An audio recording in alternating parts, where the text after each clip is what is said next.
Hindi kita titigilan hanggang di ka sumasagot na maayos. Bakit siya nagtago? Ano ba ba tinatago ng ate mo, ha? Bakit mo ba tinatago niyo sa akin? Fred, tama na!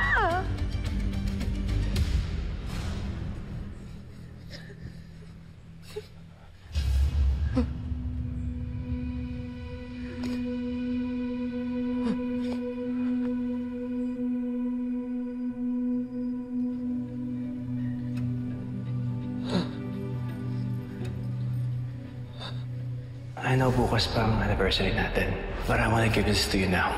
I really want to make this work. Ako nagbigay sa asawa ko nito.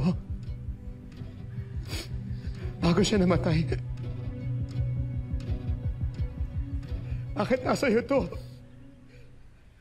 Bakit nasa iyo to? Alfredo, tagal ko naman! Ikaw ba kumuha nito sa katawan ng asawa ko? Ha? Ikaw pa huli kasama ng asawa ko bago siya namatay! Si Ate Lorena yung nagbigay sa akin yan.